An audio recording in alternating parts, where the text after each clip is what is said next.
You know that feeling, right?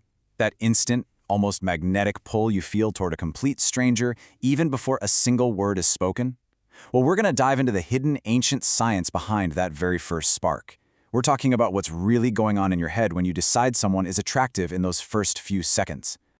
All right, so let's jump right in. I want to paint a picture for you, one that I'm pretty sure you'll recognize. Just picture this. You push open the door and the sound hits you. The music's kind of low, you can hear people talking, glasses clinking, and you're just sort of taking it all in, maybe looking for your friends or just scoping out the place. And get this, in the first 3 seconds, that's it, just 3 seconds, your brain has already done a full scan of the room. We're talking lightning fast. Before you even consciously think about it, it's already making these split-second calls you don't even know are happening. So that really begs the question, right? Who's in charge here? If this is all happening under the radar, what's pulling the levers? What is it inside of us that decides, yep, they're attractive, while everyone else just kind of fades into the background? And this is where it gets really interesting. We all like to think we're in the driver's seat, that our type is, well, our choice. But the truth? It's something way, way older. We're not talking about your personal taste here. We're talking about this ancient survival software that's basically hardwired into our DNA. So that brings us to this idea of our inner hunter-gatherer. Let's peel back the curtain on that modern bar scene for a second, because behind it all is a very old part of our brain that's really calling the shots. I mean, think about it.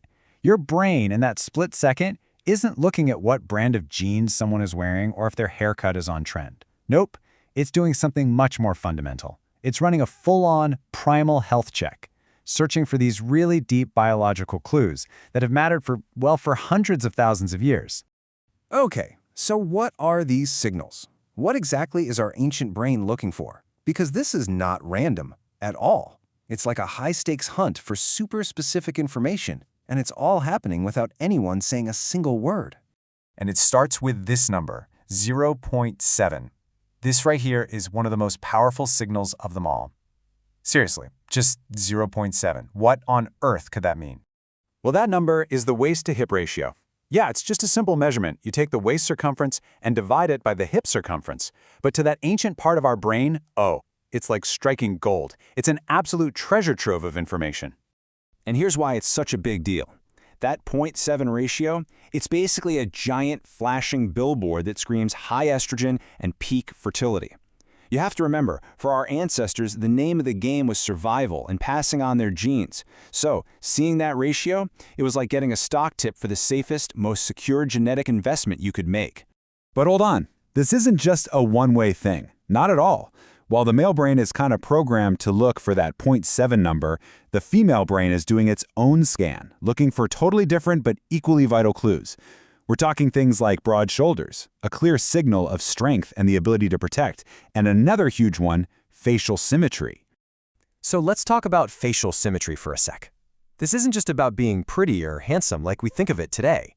No, a symmetrical face is like a biological advertisement. It quietly tells you, hey, I've got good genes. I managed to grow up healthy without a bunch of stress or sickness. It's basically a living, breathing showcase for a really strong immune system. Okay, so how does all this ancient wiring actually work in our modern world? You know, with dating apps and cocktail bars and everything else. Well, we dress it all up in these romantic ideas, don't we? We talk about having a spark with someone, or instant chemistry, or that classic one, love at first sight. We like to think we're so much more advanced than our ancestors were. But check out this quote. It totally reframes the whole thing. Suddenly, that crowded bar isn't just a place to get a drink. It's a genetic marketplace. And every little look, every hello, is basically us handing over our biological resume, trying to see who's got the best genetic qualifications. So, let's go back to where we started. Back to that dimly lit bar. Only now we have a completely different lens to see what's really going on. Think about it. The next time you see someone across the room and you feel that pull, and you decide, okay, I'm gonna go say hi. Ask yourself this. Is that you talking? Is that your own free will? Or are you just the mouthpiece for a 100,000-year-old survival instinct? Just an echo from the past, saying a line that's been scripted for generations to keep us going. So the next time you feel that spark, that crazy, undeniable pull towards someone, just take a second and ask yourself, is this my brain falling in love? Or is it just my genes getting down to business? The answer? Well, it just might